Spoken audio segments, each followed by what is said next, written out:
He'll be glad to send it to you. If you'd like to call him, his number is 602-567-6109. That's 602-567-6109. Please call him during normal waking hours. Stan's getting up there and he likes to get his sleep, and I don't blame him. So please don't call him late in the evening or late at night. Let him have some of his own time. Call him during the day, during normal waking hours or early evening, please. Thank you very much for those of you who are doing that. Those of you who are not, please start. Well, let's continue where we left off. And this is about the society in the Middle East known as the Assassins. And we covered quite a bit of their history already. But this secret society, the most successful of secret societies, showed that its strength ultimately depended upon a powerful leader. Well, Kia Muhammad was no such leader. And little by little it became obvious that his own son, Hassan the Hated, was the stronger personality. Now remember, Kia Muhammad was the old man of the mountain, and the mountain lair was called the Eagle's Nest. Now Hassan, through some magnetic power, was able to capture the imagination of the assassins, soon having it believed that he himself was none other than the power of all powers, the hidden Imam, who had been mentioned by the first Grand Master, an incarnation of all greatness. So important was Hassan that he was the fountain of power, and others only held a very small measure of authority because he allowed them to have it, and for no other reason. This final absurdity was lapped up by members who had been conditioned to believe in things which were not, shall we say, exactly self-evident to the ordinary man. The doctrine of the all-powerful, invisible Imam was a part of Ishmaelism, and Hassan was ready, even during his early manhood, to assume the role. But since his father was able to assert himself by having some 250 of Hassan's followers murdered, he thought it wiser to hold his hand. In 1163, his chance came. Muhammad died, and Hassan II issued an order to all Ismailis to collect below the castle of Alamut. Never before had such an assembly of killers, fanatics, and dedicated perverters of the truth been seen. Hassan, probably in a state of megalomania, assured them that he had received a message from the Almighty, that is, from now, all the bonds of religion were loosed. Everyone might do as he liked.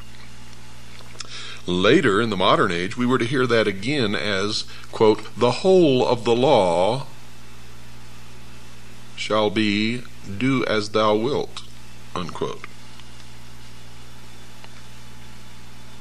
It was not necessary, he said, to keep up pretenses, and furthermore, he, Hassan, was none other than the hidden Imam. His word was law, and he was a form of the divinity, not merely relaying instructions from above, but the divinity. Now there was one further obstacle, folks. According to Ismaili doctrine, the hidden Imam was to be of the family of Hashim, the blood of Muhammad the Prophet. Such descendants were known and revered, and it was common knowledge that Hassan too was not one of them. He overcame this difficulty by stating that he was not in fact the true son of Kia Muhammad the Persian, but an adopted child of the caliphal family of Egypt. This pretense was carried on for 4 years, during which the crazed Hassan showed that he was not as mad as he might have been by consolidating quite efficiently the power of the cult. Eventually, he was assassinated by his brother-in-law, Namwar the Famous. Now the father-to-son succession seemed to be established. Muhammad II, son of Hassan II, began the cultivation of letters and sciences which was to distinguish successive grandmasters of the order. It was a conceit of his in the time of the greatest flowering of Persian literature that he was supreme among poets and philosophers. He used his assassins also to drive this point well home. The Imam Razi, one of the greatest thinkers of the time, refused to acknowledge the assassins as the most advanced theologians, so Muhammad II sent an envoy to him promising either a swift death by dagger or a pension of several thousand gold pieces a year. Suddenly, oh yes, suddenly, the learned Imam's discourses seemed to lose their bite. One day soon afterwards he was asked why he did not attack the assassins as of old. "Because," said the old man with a nervous glance around the assembly where a murderer might lurk, "their arguments are so sharp and pointed," and indeed they were. For 35 years Muhammad II ruled the Ismailis with a rod of iron. The only law was that of obedience to the assassin will. The observances of ritual Islam were abolished. A new star had risen, remember that star? A power to stiffen resistance to crusader penetration. Saladin, who was to become an implacable foe of the assassins. The Syrian branch of the cult grew in power, while the activities of the eastern assassins were carried out much more quietly, with missionaries being sent to India, Afghanistan, even the remote Pamir Mountains which straddle China and Russia, where even today adherents of the sect are to be found. Saladin had overcome the other Ismaili branch, the original home of assassin Egypt, and restored the true faith to the people of the Nile. He now had enough booty for 10 years' war against the Crusaders in Palestine and troops to spare. His first task was to unify the forces of Islam, and this he determined to do by force, if necessary. Sinan, ancient of the assassin cult in Syria, decided to oppose this terrible enemy of the Fatimites. 3 assassins fell upon Saladin and nearly killed him. This made the sect a priority target for the Saracen chief.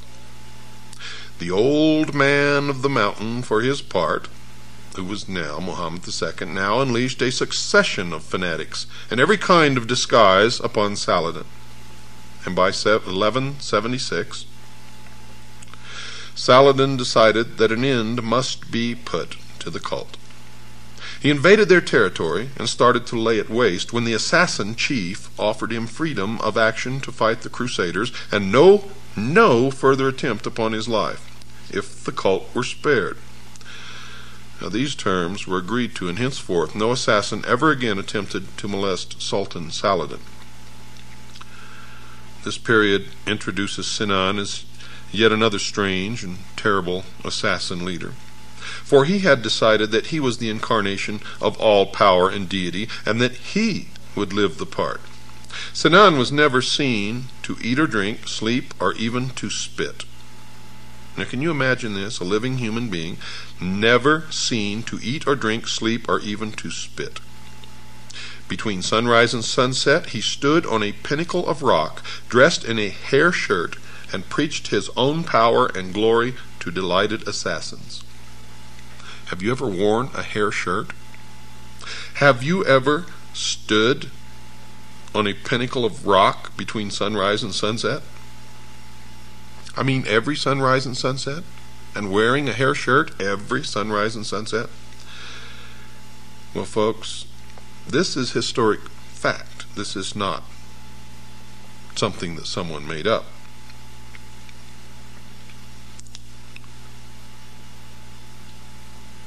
Thus, at one and the same time, there were 2 chiefs of the order, each busily telling his own followers that he and he alone was God.